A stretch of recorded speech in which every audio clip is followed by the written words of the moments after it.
I started going to the Cedartown Tea Party. Tonight we're borrowing him, and he's going to be talking about the Declaration of Independence, comparing and contrasting to our situation today. Please welcome Clint Redding.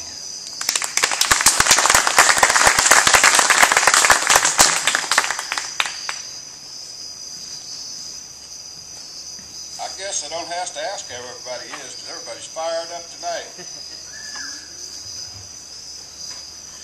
Well, my little talk is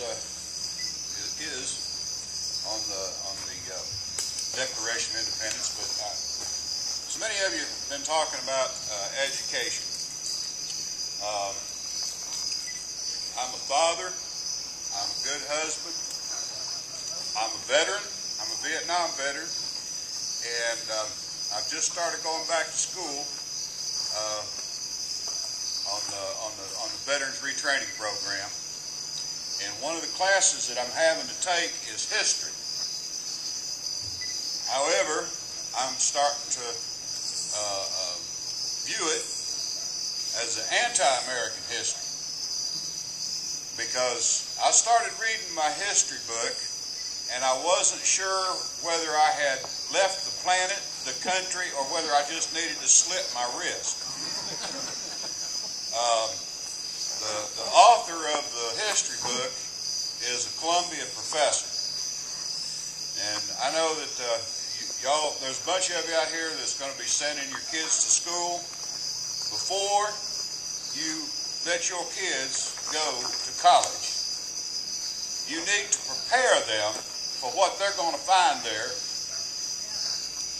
and send them back to the original writings, the original history of the United States, because I guarantee you what they're going to be taught in school is nowhere near what my country is.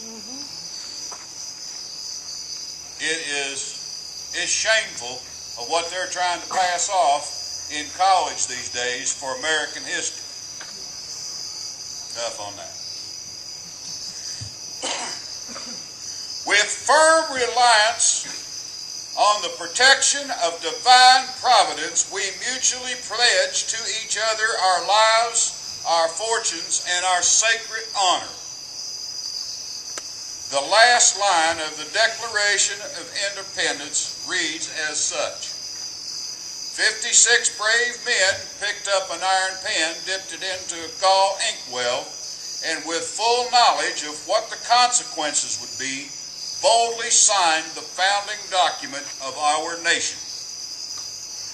This was not an idle paper that they were signing that day. It was a covenant between man and God that would put at risk all who would fight for liberty and freedom from King George and the English Empire. They truly risked their fortunes, their lives, and their sacred honor for exactly what they would lose if they were captured. The second paragraph reads, "We hold these truths to be self-evident, that all men are created equal, endowed. They are endowed by their Creator with certain unalienable rights. Among these are life, liberty, and the pursuit of happiness."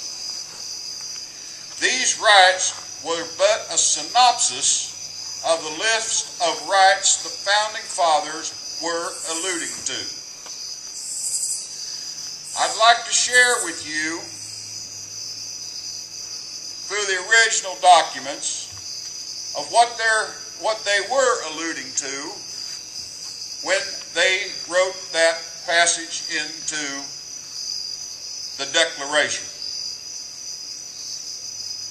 The right of self-government, the right to bear arms for self-protection, the right to own, develop, and dispose of property, the right to make personal choices, the right to choose a profession, the right to beget one's kind, the right to assemble, the right of petition, the right to enjoy the fruits of one's labor, the right to improve one's position through barter and sale, the right to contrive and to invent, the right to privacy, the right to explore the natural resources of the earth, the right to personal security, the right to fair trial, the right to provide nature's necessities, air, food, water, clothing, and shelter, the right of free association, and the right to contract. Now the teachings of Luke say, to whom much is given, much is required. But we no longer teach that in government, in our schools, in our churches, and not even in our homes any longer. Some of the founding fathers thought it was responsibility, and these are what they wanted to include. These are the duties that you owe for your rights. Nothing in this world comes free. The duty to honor the supremacy of the Creator and His laws. The laws of nature, the covenant between mankind and God Himself. The duty not to take another's life except in self-defense. To be honest in all transactions with others. The duty of your children to honor and obey their parents and their elders. To support law and order and to keep the peace. If we, the people, continue to believe, then all will be lost. And the greatest experiment of freedom of history of the world will fade into darkness and it will rule. That's why it is so important that you get informed about your government and that you vote. It is the greatest power and the greatest gift that liberty and freedom affords us.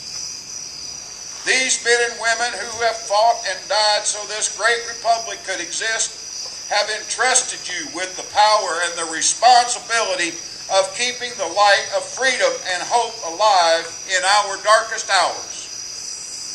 Please take from here a sense of pride in the great freedoms we enjoy, and try to remember and practice the responsibilities each day of your life.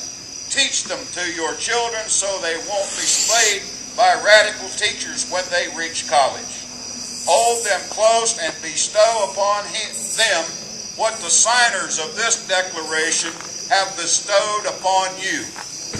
God bless you. God bless the United States of America, and I thank